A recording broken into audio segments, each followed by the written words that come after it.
नमस्कार दोस्तों, स्वागत है आपका अहम अस्मि के इस एजुकेशनल प्लेटफॉर्म पर। और जैसा कि हमने आपसे कहा था कि जब तक एग्ज़ाम नहीं होता है तब तक आपके पास हम प्रैक्टिस सेट लेकर आते रहेंगे। और इसी कड़ी में आज का यह वीडियो व्याकरण के कुछ प्रश्नों के साथ बनाया गया है और इस तरह से हर विषय से संबंधित प्रश्न आपके पास अब प्रैक्टिस सेट के रूप में रोज़ रोज़ आते रहेंगे। तो आप जुड़े रहिए इस चैनल से। अगर आप इस चैनल पर नए हैं तो सब्सक्राइब कीजिए इस चैनल को और शेयर कीजिए अपने दोस्तों के साथ। तो चलिए शुरू करते हैं। सबसे पहला प्रश्न है, संहिता संज्ञा किस सूत्र से होती है? यानी कि संहिता संज्ञा करने वाला सूत्र का नाम बताइए। ऑप्शन है संहितायाम, स्वरितात् संहितायाम अनुदात्तानाम, परः सन्निकर्षः संहिता, तपोर्व्यावचि संहितायाम। अब आप देख रहे होंगे कि इसमें हर ऑप्शन में संहिता शब्द आया है, लेकिन इसका सही आंसर है परः सन्निकर्षः संहिता। देखिए, दो वर्णों की अत्यंत निकटता को संहिता के नाम से जाना जाता है। जैसे अगर हम लिखेंगे बालक, तो बालक में अगर हम इसका वर्ण विच्छेद करेंगे तो पहले ब आएगा, फिर आ आएगा। तो ये ब और आ, ये दो वर्णों की अत्यंत निकटता जो है, इसी को संहिता कहते हैं। और संहिता क्यों करते हैं? ताकि संधि हो पाए। तो संधि करने के लिए संहिता की जाती है। तो इसका सही आंसर है परः सन्निकर्षः संहिता। परः मतलब आने वाले दूसरे वर्ण के साथ सबसे अत्यंत निकटता जो होती है उसे संहिता के नाम से जाना जाता है। अगला प्रश्न है, गुण संज्ञा विधायक सूत्र क्या है? गुण संज्ञा किस सूत्र से होती है? ऑप्शन है आद गुण है, अदैंग गुण है, गुणो यंग लुको हो, मिदेर गुण है। अब यहाँ पर गुण शब्द भी सभी ऑप्शंस में आया है। तो आप जानते हैं कि अदैंग गुण है जो सूत्र है, ये इसका सही आंसर है। ये क्या कहता है कि अ, अत माने अ, ए और ओ, इनकी गुण संज्ञा होती है। इन तीनों का नाम गुण रखता है यह सूत्र, अदैंग गुण है। और आद गुण है जो सूत्र है, ये गुण संधि करता है कि अ के बाद जब भी ई आए तो ए हो जाए, या अ या आ के बाद जब भी ऊ या ऊ आए तो ओ हो जाए। तो इस तरह से आद गुण है गुण संधि करता है और अदैंग गुण है जो है इसका सही आंसर है बी। ठीक है, चलिए आगे बढ़ते हैं। तीसरा प्रश्न है, वृद्धि संज्ञा विधायक सूत्र क्या है? इनमें से कौन सा है? तो वृद्धिरेचि पहला ऑप्शन है, वृद्धिर्यस्या चामादिस्तद् वृद्धम दूसरा ऑप्शन, वृद्धिरादैच और मृजेर वृद्धि। तो इसका सही आंसर क्या है? तो आप जानते हैं जैसे वृद्धि रेचि जो सूत्र है ये वृद्धि संधि करता है, और वृद्धिरादैच ये जो सी ऑप्शन है ये वृद्धि संज्ञा विधायक सूत्र है और ये कहता है कि आ, ऐ और औ, इनका नाम वृद्धि है, तो इनकी ये वृद्धि संज्ञा करता है। ठीक है, तो सही आंसर हो जाएगा इसका वृद्धिरादैच। चलिए अगले प्रश्न पर चलते हैं। अगला प्रश्न है, प्रातिपदिक संज्ञा विधायक सूत्र इनमें से कौन सा है? तो आपके ऑप्शंस हैं अर्थवत् धातुरः प्रत्यय प्रातिपदिकम, ज्ञा प्रातिपदिकात्, प्रातिपदिकार्थलिंग परिमाण वचन मात्रे प्रथमा, और प्रातिपदिकांत नुम विभक्ति सूचो। तो आप जानते हैं कि इनमें से प्रातिपदिकार्थलिंग परिमाण वचन मात्रे प्रथमा, प्रथमा विभक्ति का विधान करता है। ये कहता है कि ज्ञा प्रातिपदिका ज्ञंत और आबंत जो प्रत्यय हैं इनके बाद प्रत्यय लगे, तो ये भी प्रातिपदिक संज्ञा करने वाला सूत्र नहीं है। तो इस सही आंसर जो है इसका है अर्थवत् धातुरः प्रत्यय है प्रातिपदिकम, ऑप्शन ए। ये सूत्र कहता है कि जो शब्द अर्थवान हो लेकिन वो न तो धातु हो न ही प्रत्यय हो तो उसकी प्रातिपदिक संज्ञा होगी। अधातु और अप्रत्यय लेकिन अर्थवान एक ऐसा शब्द, ठीक है, अर्थवत् शब्द स्वरूपम प्रातिपदिक संज्ञम स्यात्, उसकी प्रातिपदिक संज्ञा होगी। जैसे कि राम शब्द है, बालक शब्द है, ठीक है, ये बालक शब्द, राम शब्द, ये न तो धातु हैं और न ही प्रत्यय हैं, लेकिन एक ऐसा शब्द है जिसका अपना एक अर्थ है। ठीक है, रमन्ते योगिनः यस्मिन् स रामः, ये इसका अर्थ है। तो अर्थवान शब्द की प्रातिपदिक संज्ञा होती है। तो सही आंसर हो जाएगा अर्थवत् धातुरः प्रत्यय है प्रातिपदिकम। चलिए आगे चलते हैं। कह रहे हैं अष्टाध्यायी में प्रातिपदिक संज्ञा विधायक सूत्र कितने हैं? तो पाणिनि अष्टाध्यायी की बात यहाँ पर हो रही है। प्रातिपदिक संज्ञा कितने सूत्र करते हैं? तो इसका सही आंसर है 2। पूरे पाणिनि व्याकरण में, मतलब पूरे संस्कृत व्याकरण में प्रातिपदिक संज्ञा करने वाले 2 ही सूत्र हैं, जिनमें से एक के बारे में हम जान चुके हैं, प्रातिपदिकार्थ लिंग परिमाण वचन मात्रे प्रथमा, और एक के बारे में अभी हम आगे जानेंगे। ठीक है, तो 2 सूत्र ऐसे हैं जो प्रातिपदिक संज्ञा का विधान करते हैं। अगला सूत्र है कृत तद्धित समासाश्च। इस सूत्र से किस संज्ञा का विधान किया जाता है? तो ऑप्शन है हमारे पास कृत, तद्धित, या समास, या प्रातिपदिक। तो आप देखेंगे कि इसमें सभी ऑप्शन आए हुए हैं। कृत भी आया हुआ है, तद्धित भी आया हुआ है, समास शब्द भी सूत्र में है। ठीक है, और जो शब्द इस सूत्र में नहीं है, असल में यह सूत्र वही संज्ञा करता है, प्रातिपदिक संज्ञा करता है ये सूत्र। और पूरे पाणिनि व्याकरण में 2 ही सूत्र हैं जो प्रातिपदिक संज्ञा करते हैं। एक है अर्थवत् धातुर प्रत्यय प्रातिपदिकम, और दूसरा कृत तद्धित समासाश्च। ये 2 सूत्र प्रातिपदिक संज्ञा करते हैं। ठीक है, चलिए आगे चलते हैं। अगला प्रश्न है, इनमें नदी संज्ञा विधायक सूत्र कौन सा है? मतलब नदी संज्ञा कौन सा सूत्र करता है? हमारे ऑप्शन है आण नद्याः नद्रितश्च युस्त्राख्यो नदी अम्बार्थ नद्योर ह्रस्वः। इनमें से कौन सा सूत्र है जो नदी संज्ञा करता है? तो इसका सही आंसर है युस्त्राख्यो नदी। ठीक है, सी इसका सही आंसर है। ये कहता है कि ईदंत और ऊदंत, मतलब ई हो जिसके अंत में ऐसे और ऊ हो जिसके अंत में ऐसे जो शब्द हैं, उनकी यह नदी संज्ञा करता है। ठीक है, तो इसका सही आंसर है युस्त्राख्यो नदी। अगला सूत्र है ङीति ह्रस्वश्च। सूत्र से किसका विधान किया जाता है? ङीति ह्रस्वश्च सूत्र क्या करता है? घी संज्ञा करता है, या नदी संज्ञा करता है, या भः संज्ञा करता है, या पद संज्ञा करता है? तो इनमें से इसका सही आंसर क्या है? इसका सही आंसर है नदी संज्ञा। ङीति ह्रस्वश्च सूत्र जो है वो नदी संज्ञा करता है। ठीक है, चलिए, ये जब आप अजंत पुल्लिंग प्रकरण पढ़ेंगे तो वहाँ से ये प्रश्न बनाए गए हैं अभी। अगला शब्द है स्त्री शब्द की षष्ठी विभक्ति के बहुवचन में कौन सी संज्ञा विकल्प से होती है? घी संज्ञा हो, या नदी संज्ञा, या पद संज्ञा, या प्रातिपदिक संज्ञा? तो इनमें से कौन सी संज्ञा विकल्प से होगी? तो प्रातिपदिक संज्ञा तो विकल्प से नहीं ही होगी, पहला तो ऐसे ही हट गया। पद संज्ञा भी विकल्प से नहीं ही होगी जहाँ तक है, क्योंकि पद होगा तभी तो प्रत्यय आएंगे। ठीक है, अब बचे घी और नदी। तो इसमें से नदी संज्ञा जो है इसका सही आंसर है। नदी संज्ञा जो होगी वो स्त्री शब्द की षष्ठी विभक्ति में जब श्रीणाम बनता है तो वहाँ पर ये नदी संज्ञा जो है ये विकल्प से होती है। इसका सही आंसर है बी। अगला प्रश्न है घी संज्ञा किस सूत्र से होती है? द्वंद्वे घी, शेषो घ्यशखी, अच्च घेहे, या घेर ङीति?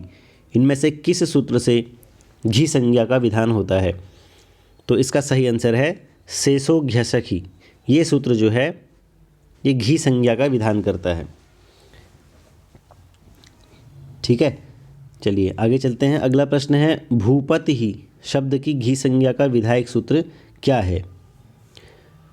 भूपति शब्द की घी संज्ञा का विधायक सूत्र क्या है? इसके ऑप्शन है शेषो घ्यशखी, पति समास एवं, अच्च घेहे, या घेर ङीति? तो इनमें से कौन सा सूत्र है जो घी संज्ञा करता है? इसका सही आंसर है पति ही समास एवं। ये यहाँ पर घी संज्ञा करता है क्योंकि भूपति शब्द में समास हो रखा है।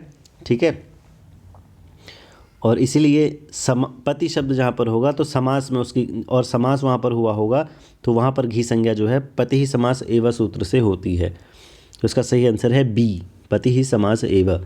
अगला प्रश्न है समास में पति शब्द की कौन सी संज्ञा होती है? तो अभी हमने जाना है कि भूपति में समास हुआ है तो कौन सी संज्ञा हुई?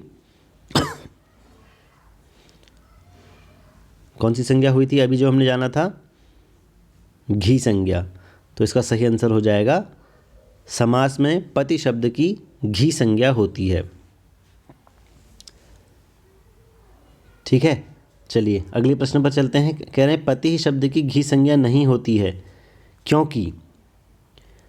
पति संज्ञा की घी संज्ञा क्यों नहीं होगी शब्द की? क्योंकि ऑप्शन है, पहला ऑप्शन है पति इकारांत है, दूसरा ऑप्शन है यह समास युक्त नहीं है, तीसरा ऑप्शन है यह पुल्लिंग वाचक है, और चौथा ऑप्शन है यह सखी शब्द से भिन्न है। ठीक है, तो इसका सही आंसर क्या होगा? क्योंकि पति समास में अभी हमने देखा कि घी संज्ञा हो रही थी, तो लेकिन सिर्फ वहाँ पर पति ही शब्द नहीं था, वहाँ पर भूपति शब्द था। भू और पति में समास हुआ था, तब जाके घी संज्ञा हुई थी। तो यहाँ पर पति ही शब्द समास से युक्त नहीं है, इसलिए यहाँ पर इसकी घी संज्ञा नहीं होगी। ठीक है, तो यह समास युक्त नहीं है, यह इसका सही आंसर हो जाएगा। बी इसका सही आंसर है। अगला प्रश्न है, उपधा संज्ञा का विधायक सूत्र कौन सा है? ऑप्शन है अलोगन्त्यात् पूर्व उपधा, अत उपधायाः, उपधायां च, उपधायाश्च। तो इसका सही आंसर क्या है? इसका सही आंसर है अलोगन्त्यात् पूर्व उपधा। इस सूत्र से उपधा संज्ञा होती है। अंतिम अल से पूर्व जो स्वर होता है उसकी उपधा संज्ञा करता है यह सूत्र। तो इसका सही आंसर हो जाएगा ए, अलोगन्त्यात् पूर्व उपधा। ठीक है, अगले प्रश्न पर चलते हैं। वो कह रहे हैं अप्रक्त संज्ञा का विधायक सूत्र कौन सा है? ऑप्शन है अस्ति सिचो प्रत्यय, अप्रक्त एकाल प्रत्यय, वेर अप्रक्तस्य, गुणो अप्रक्ते। सब में अप्रक्त शब्द आया है देखिए, लेकिन अप्रक्त संज्ञा का विधायक सूत्र कौन सा है? अप्रक्त एकाल प्रत्यय। ठीक है, ऐसा प्रत्यय जिसमें एक ही अल हो तो वहाँ पर उसकी अप्रक्त संज्ञा होती है, एक ही अल बचा हो जहाँ पर। ठीक है, तो अप्रक्त एकाल प्रत्यय है, बी जो है इसका सही आंसर हो जाएगा। अगला प्रश्न है, इनमें गति संज्ञा का विधायक सूत्र कौन सा है? नित्यम कौटिल्ये गतौ, गतिश्च, गतिरनंतरः, गतिर्गतौ। इनमें से गति संज्ञा विधायक सूत्र कौन सा है? तो इसका सही आंसर है गतिश्च। गतिश्च सूत्र जो है ये गति संज्ञा करता है। अगला प्रश्न है, पद संज्ञा के विधायक सूत्र कितने हैं? पूरी पाणिनि अष्टाध्यायी में कितने ऐसे सूत्र हैं जो पद संज्ञा करते हैं? ठीक है, तो ऑप्शन है 1, 2, 3 या 4। तो पूरे पाणिनि अष्टाध्यायी में 4 सूत्र ऐसे हैं जो पद संज्ञा का विधान करते हैं, जिनसे पद संज्ञा होती है। ठीक है, चलिए तो कौन कौन से हैं उनके बारे में आगे हम प्रश्नों के माध्यम से जानेंगे। अगला प्रश्न है, इनमें से कौन सा सूत्र पद संज्ञा विधायक सूत्र नहीं है? और 4 ऑप्शन है हमारे पास। पहला है सुप्तिगंतम पदम, दूसरा है नह के, तीसरा है स्वादिष्व सर्वनाम स्थाने, या फिर अनुदात्तम पदम एक वर्जम। इनमें से आप जानते हैं कि सुप्तिगंतम पदम से पद संज्ञा होती है, तो ये तो इसका सही आंसर नहीं हुआ। हमको ये बताना है कि इन 4 सूत्रों में से पद संज्ञा किस सूत्र से नहीं होती है। ठीक है, नह के सूत्र भी पद संज्ञा करता है, स्वादिष्व सर्वनाम स्थाने भी पद संज्ञा करता है, लेकिन अनुदात्तम पदम एक वर्जम ये सूत्र जो है ये पद संज्ञा नहीं करता है। तो हमारा सही आंसर हो जाएगा पद संज्ञा विधायक सूत्र जो नहीं है वो है अनुदात्तम पदम एक वर्जम। सही आंसर हो जाएगा डी। ठीक है, बाकी के 3 जो सूत्र थे वो पद संज्ञा करते हैं। अगला प्रश्न है, भवत प्लस छन बराबर भवदीय है। भवत में शब्द में जब छन प्रत्यय लगेगा तो भवदीय है बन जाएगा। तो भवत शब्द से किस सूत्र से छ प्रत्यय होता है? छ प्रत्यय किस सूत्र से इसमें लगता है? ऑप्शन है सुप्तिगंतम पदम, दूसरा ऑप्शन है नह के, तीसरा है वृद्धात और चौथा है स्वादिष्व सर्वनाम स्थाने। तो इसका सही आंसर है वृद्धात। ठीक है, इस सूत्र से इसमें छ प्रत्यय होता है। बाकी के तो जो सूत्र हैं ये पद संज्ञा करने वाले सूत्र हैं, तो वृद्धात सूत्र से इसमें छ प्रत्यय होता है, तो इसका सही आंसर हो जाएगा सी। अगला प्रश्न है, राजभ्याम इसकी कौन सी संज्ञा होती है? पद संज्ञा, भ संज्ञा, घी संज्ञा या सर्वनाम संज्ञा? तो सर्वनाम संज्ञा तो होगी नहीं, क्योंकि राज जो है वो राजन शब्द जो है वो प्रातिपदिक है, सर्वनाम नहीं है। ठीक है, घी संज्ञा भी नहीं होगी, क्योंकि घी संज्ञा किसकी होती है? शेषो घ्यस की। इकारांत में जो है भ संज्ञा भी इसकी नहीं होगी, तो इसका सही आंसर हो जाएगा ए। ठीक है, इसकी पद संज्ञा होगी। ठीक है, सुप्तिगंतम पदम, क्योंकि इसमें सुप प्रत्यय लगा हुआ है, भ्याम जो है वो सुप प्रत्यय में आता है, इसलिए इसकी पद संज्ञा होगी। इसका सही आंसर हो जाएगा ए, पद संज्ञा। अगला प्रश्न है, विभाषा संज्ञा विधायक सूत्र कौन सा है? ऑप्शन है विभाषांग दिक् समासे बहुव्रीहौ, दूसरा ऑप्शन है नवेति विभाषा, तीसरा ऑप्शन है विभाषा जैसी और चौथा ऑप्शन है विभाषा छंदसी। इनमें से कौन सा सूत्र है जो विभाषा संज्ञा करता है? तो इसका सही आंसर है न वेति विभाषा। कि न निषेध या वा माने विकल्प, ठीक है। तो न निषेध और विकल्प को विभाषा कहते हैं। न वा इति विभाषा, तो विभाषा संज्ञा करने वाला सूत्र है नवेति विभाषा। इसका सही आंसर हो जाएगा बी। ठीक है, नवेति विभाषा। अगला प्रश्न है सवर्ण संज्ञा का विधायक सूत्र कौन सा है। ऑप्शन है अकः सवर्णे दीर्घ है, दूसरा ऑप्शन अनुदित सवर्ण से चा प्रत्यय है, या फिर तुल्याश्च प्रयत्नम सवर्णम, या फिर झरो झरी सवर्णे। इनमें से कौन सा सूत्र है जो सवर्ण संज्ञा करता है। तो इनमें से इसका जो सही आंसर है वो है सी, तुल्याश्च प्रयत्नम सवर्णम। ये जो है सवर्ण संज्ञा करता है। ये कहता है कि जिसका उच्चारण स्थान और आभ्यंतर प्रयत्न एक समान हो उसकी सवर्ण संज्ञा होती है। ठीक है, तो उच्चारण स्थान और आभ्यंतर प्रयत्न की समानता जो है वो सवर्ण संज्ञा करती है। तुल्याश्च प्रयत्नम सवर्णम, तुल्य माने समान हो जिसका, आश्य माने आभ्यंतर और आश्य माने उच्चारण स्थान और प्रयत्नम माने जो आभ्यंतर प्रयत्न है।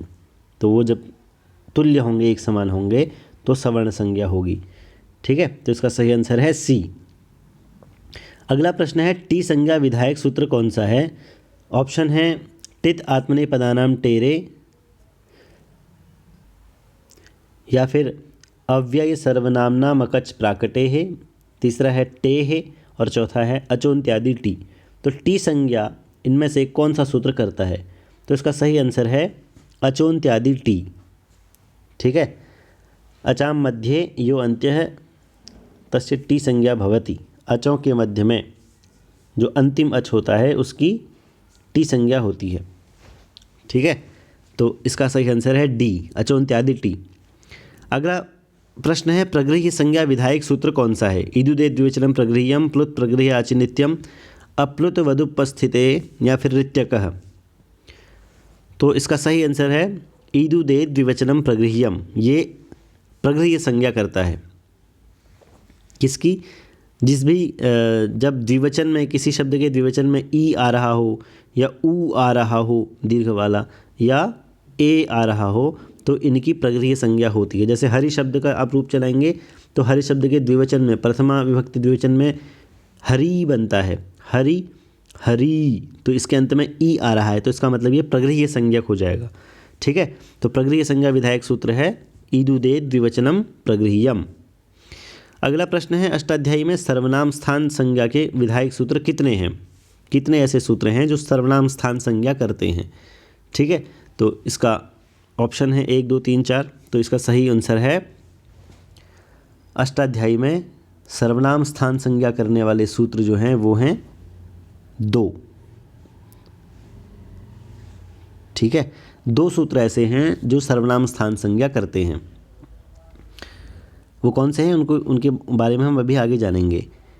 अगला प्रश्न है इनमें सर्वनाम स्थान संज्ञा का विधायक सूत्र कौन सा है। अब 4 ऑप्शन दे रखे हैं। प्रथमयोः पथिमथोः सर्वनाम स्थाने शुड नपुंसकस्य, इतोनु सर्वनाम स्थाने उगिच सर्वनाम स्थाने धातुः। इनमें से कौन सा सूत्र ऐसा है जो सर्वनाम स्थान संज्ञा करता है। ठीक है, तो इसका सही आंसर है बी, सुड नपुंसकस्य। अब आपने सुप प्रत्यय पढ़े होंगे तो सु औ जस प्रथमा विभक्ति के और अम औट द्वितीय के प्रथमा और द्विवचन, ये जो 5 जो प्रत्यय हैं इनकी सर्वनाम स्थान संज्ञा करता है ये सूत्र सुड नपुंसकस्य। ठीक है, तो इसका सही आंसर है बी।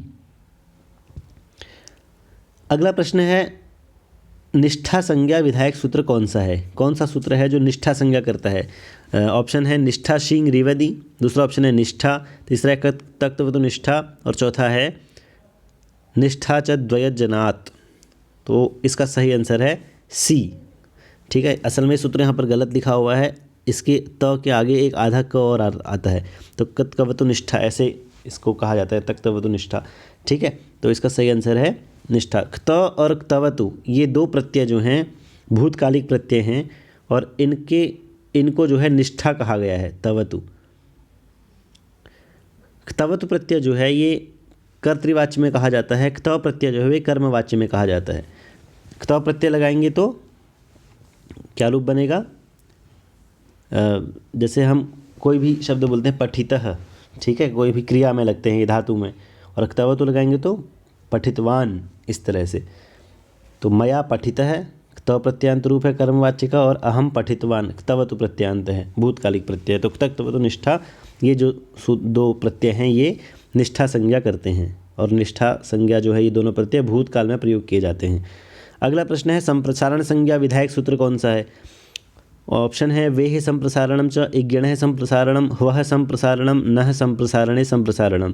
तो इसका सही आंसर है एक यण संप्रसारणम। ठीक है, जब ई उ रील री इनको य व र ल हो जाता है, ठीक है, तो यण संधि होती है। लेकिन जब य व र ल को ई उ रील री आदेश हो जाता है तो उसे संप्रसारण कहते हैं। तो ये सूत्र वही कह रहा है एक यण है संप्रसारणम। ठीक है, तो संप्रसारण संज्ञा करने वाला सूत्र है एक यण संप्रसारणम, बी इसका सही आंसर है। अगला प्रश्न है स्वप में क्तव प्रत्यय लगकर जब सुप्तः बनता है तो यहाँ पर स्वप धातु में कौन सी विधि हुई है? तो संयोग विधि हुई है, संप्रसारण विधि हुई है, संहिता विधि हुई है, या लोप हुआ है किसी चीज़ का? तो आप देखेंगे कि यहाँ पर संप्रसारण हुआ है। ठीक है, स्वप में व है और व को ऊ हो गया है, सुप्तः, तो यहाँ पर संप्रसारण हुआ है। ठीक है, तो इसका सही आंसर है 29 का बी। स्वप प्लस क्तः जब सुप्तः बनता है तो यहाँ पर संप्रसारण विधि हुई है, इसका सही आंसर बी है। अगला प्रश्न है अ ए ओ इन तीन वर्णों की कौन सी संज्ञा होती है? तो इसका ऑप्शन है वृद्धि, अपृक्त, गुण या सर्वनाम। तो इसका सही आंसर है गुण संज्ञा, अदैंग गुण है, अभी हमने पढ़ा भी था। तो अ ए ओ इनकी गुण संज्ञा होती है। अगला प्रश्न है आ, आई एवं औ इन तीनों की कौन सी संज्ञा होती है?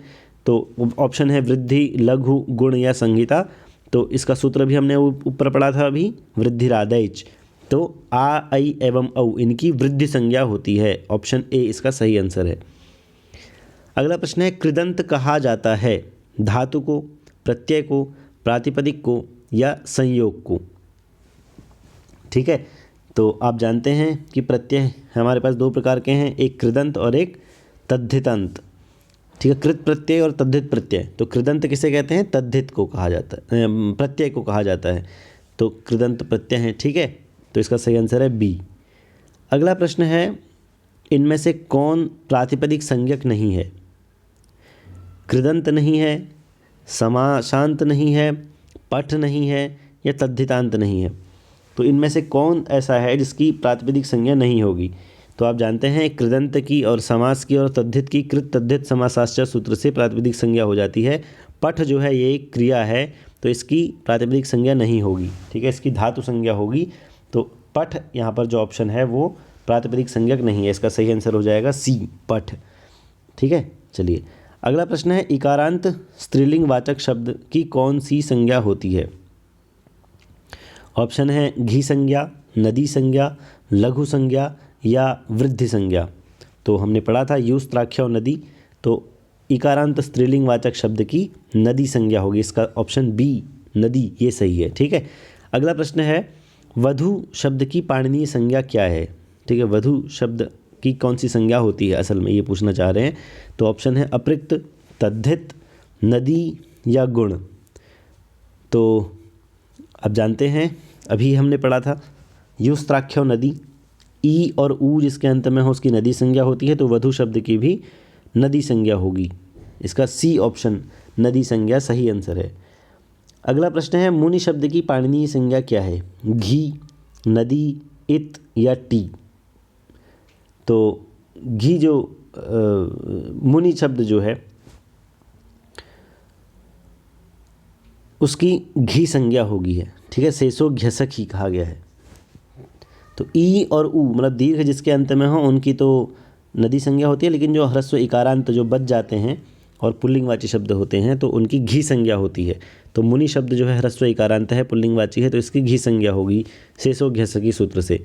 ठीक है, चलिए इसका सही आंसर है घी, मुनि शब्द की घी संज्ञा होती है। अगला प्रश्न है धातु आदि में अंत्य वर्ण से पूर्व वर्ण की कौन सी संज्ञा होती है?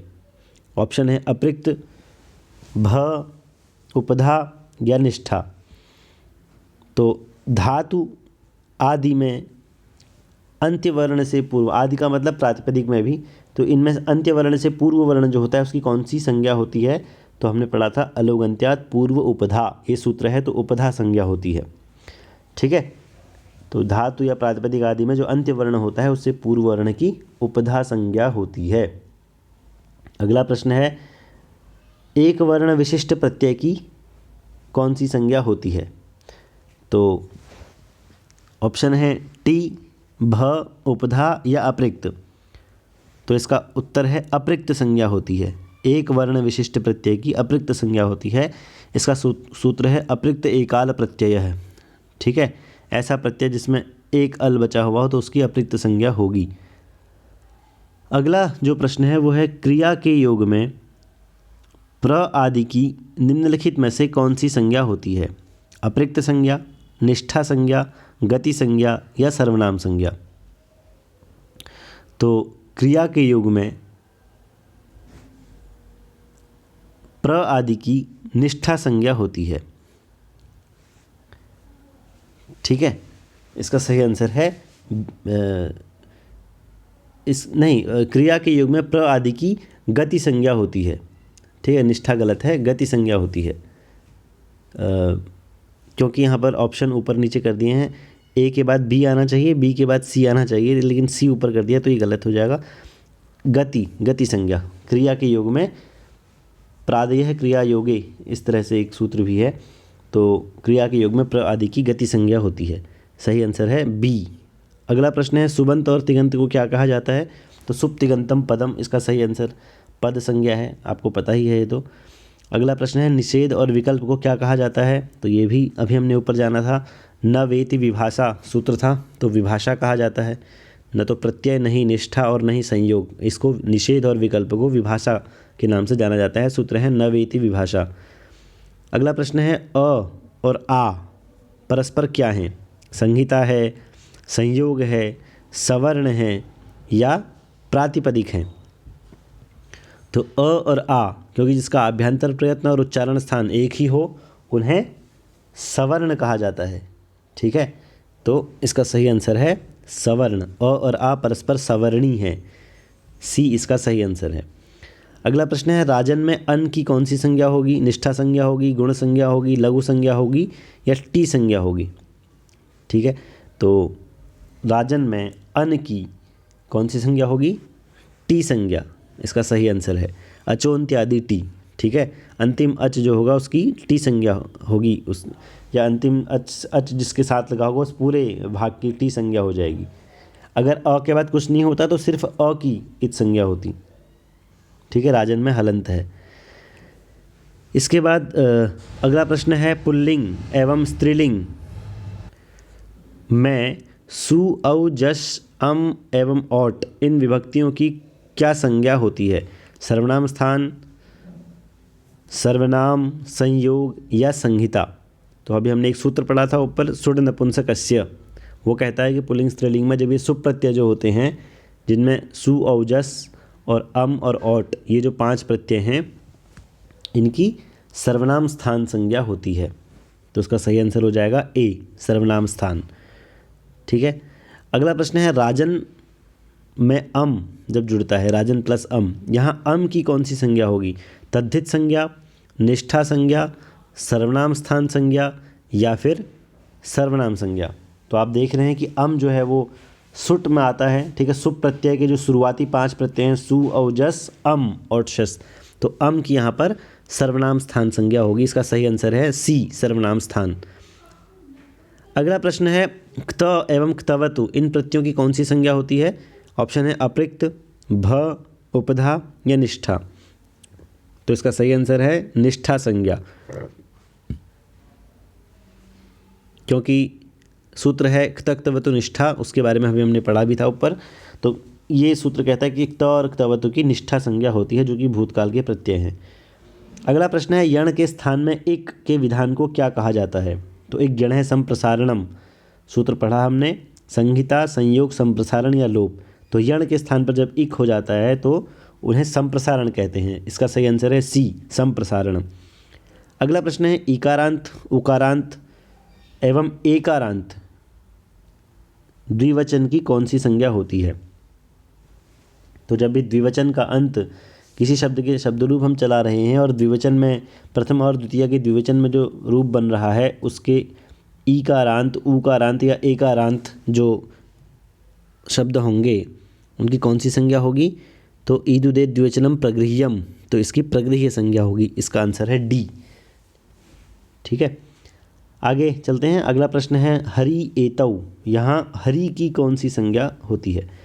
तो हरि में आप देख रहे हैं यह द्विवचन का शब्द है, ठीक है, और दीर्घ ई इसके अंत में है, तो इसकी कौन सी संज्ञा होगी? ईदुदे द्विवचनम प्रगृह्यम। हमारे ऑप्शन है प्लुत, प्रगृह्य, गति या गुरु। इनमें से प्रगृह्य जो है बी ऑप्शन, ये सही आंसर है।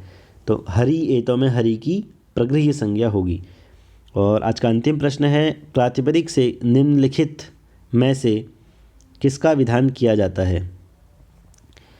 तो प्रातिपदिक शब्द जब होता है अर्थवत धातुर प्रत्यय प्रातिपदिकम या फिर कृत तद्धित समासाश्च सूत्र से प्रातिपदिक संज्ञा होती है। उसके बाद प्रत्यय का विधान होता है। तो कौन से प्रत्यय लगते हैं? तिंग लगते हैं, कृत लगते हैं, सुप लगते हैं या उपसर्ग लगते हैं? तो उपसर्ग तो प्रत्यय नहीं है, उपसर्ग तो उपसर्ग है, तो सीधी सी बात है ये ऑप्शन गलत हो जाएगा। और प्रातिपदिक के बाद सौ जस मोट षष्ठाभ्याम एक सूत्र है पूरा जिसमें 21 प्रत्ययों के बारे में बता रखा है, उसे सुप प्रत्यय कहते हैं। तो इसका सही आंसर है सी, सुप प्रत्यय। तो प्रातिपदिक के बाद सुप प्रत्यय का विधान होता है। तो आज व्याकरण के कुछ भाग में से, अजंत पुल्लिंग भाग में से 50 प्रश्नों को लेकर यहाँ पर हम उपस्थित हुए। और इसी तरह से अब रोज़ आपके पास इस तरह से प्रश्नोत्तरी आते रहेगी और अलग अलग विषयों से संबंधित। और आपके मन में भी किसी विषय से संबंधित जानने की इच्छा हो, किसी भी टॉपिक, कोई भी टॉपिक आपको समझ में नहीं आ रहा हो, तो आप कमेंट बॉक्स में लिख दीजिए। हम उसके बारे में जल्दी से जल्दी आपको बताने का प्रयास करेंगे, उस पर एक वीडियो डाल देंगे यहाँ से। तो इसको शेयर कीजिए अपने दोस्तों के साथ। और कोई भी डाउट आपके मन में हो तो ज़रूर उसको कमेंट बॉक्स में लिखिए, उसका उत्तर जल्दी से जल्दी दिया जाएगा। अच्छी तैयारी कीजिए। मिलते हैं नेक्स्ट वीडियो में। अपना ध्यान रखिए। नमस्कार, धन्यवाद।